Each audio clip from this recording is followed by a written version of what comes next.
So Pelosi is creating a reputation of being a psychic. And she's being called a psychic by young people on TikTok. I still prefer your If we can go to that article for Pelosi, if you have it up, here we go. Pelosi adds provision to, no, this is not it, buddy. This is not it, buddy. I just texted to you. Oh my gosh, here we go again. You just got the email and Yeah, I'll pull it up. this guy.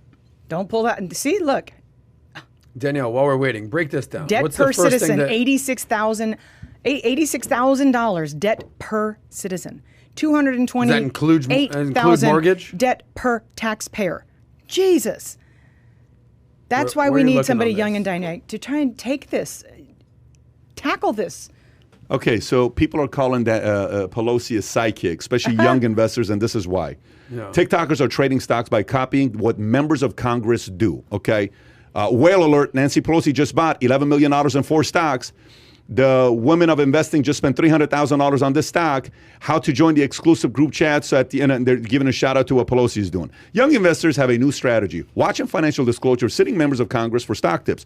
Among a certain community of individual investors on TikTok, House Speaker Nancy Pelosi stock trading disclosures are a treasure trove. Shout out to Nancy Pelosi, the stock market's biggest whale. Says user CEO watch list. Another said, I've come to conclusion that Nancy Pelosi is a psychic, while adding that she is the queen of investing. She knew, declared Chris Josephs, analyzing a particular trade on Pelosi's financial disclosures. And you would have known if you had followed her portfolio last year. Josephs noticed that the trades actually made by Pelosi's investor husband and merely disclosed by the speaker were performing well. Joseph is a co-founder of a company called Iris, which shows other people's stock trades. In the past year and a half, Whoopsie. he has been taking advantage of a law called the Stock Act, which requires lawmakers to disclose stock trading and those of their spouses within 45 days. Now on Joseph's social investing platforms, you can use a push notification every time Pelosi stock trading disclosures are released. He's personally investing when he sees which stocks are picked. I'm at the point where if you can't beat them, join them. Joseph told NPR, adding that if he sees trades on her disclosures, I typically do buy the next one she does. I'm going to buy. Okay. A Pelosi spokesperson said that she does not personally own any stock and the transactions are made by her husband. She has to do that protection. The speaker has no prior knowledge or subsequent involvement in any transactions, said the spokesperson. So Joseph's viewed trades by federal lawmakers as smart money worth following and plans to take large variety of politicians. We don't want this to be a left or right thing. We really don't care. We just want to make money. Okay, there you have it. Kai, can you do me a quick favor? Before, Gotta love Pelosi. I have no knowledge of my husband Wait. or whether She he needs a exists. job on MSNBC. Kai, can you pull up Predictit Fed Chair? Predictit is no, not Predictit. Predictit is it's kind of a Vegas website. It gives you Predict IT. IT. Who will? Yep. Top one. I love this. Oh, his price is up to 75 cents today. His price was at 66. He was at 66% yesterday. Do you want to know why? Why? Because they forced Rob Kaplan, who was the president of the Dallas Fed, and they forced Eric Rosengren, who was the president of the Boston Fed, to step down because they found out about the insider trading. But they didn't force him to disgorge. Well, Do you think that's coming with hearings? They announced that they were going to be selling stock very soon and getting rid of the positions. That made it even worse.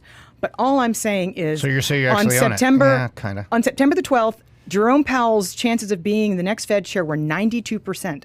The reason they've declined is that there is a fear that because of this insider trading scandal at the Federal Reserve, that he's not going to be confirmed. Interesting. This shines a bright light on the fact that the SEC and somebody needs to change the law to make it.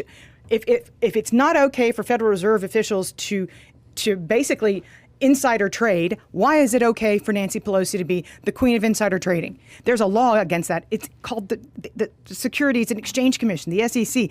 Insider trading is against the law. Why should Congress have a different set of rules? Well, they're special people, Danielle. I mean, why are you complaining about that? These people are okay to make that kind of money because we want our politicians to be rich. And if this is one way they do it, what's wrong with that, right?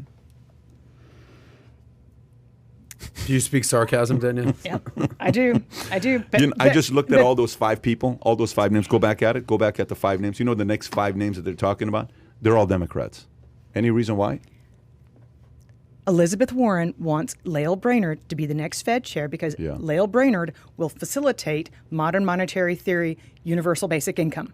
She will paint the glide path. I just looked her up. For your worst nightmare.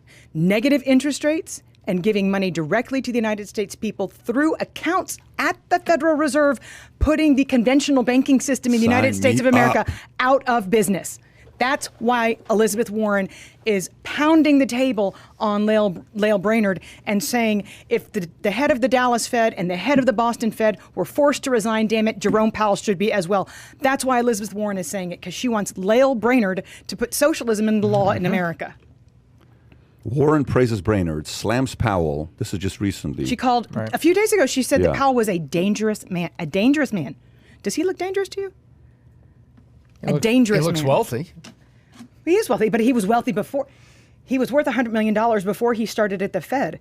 He only did this to serve his country, not because he needed a pension afterwards. But Lael Brainerd, that's a different story. Yeah, did you see the Wall Street? Elizabeth Warren says she will vote against second term for Fed's Jerome Powell. Warren during congressional, so she's not fond of this guy, and she's willing to vote against him. So Republicans, got it. And by the way, while you're at it, you almost pulled up something that was brilliant, Kai. Pull up Lael Brainerd, husband. Just do it.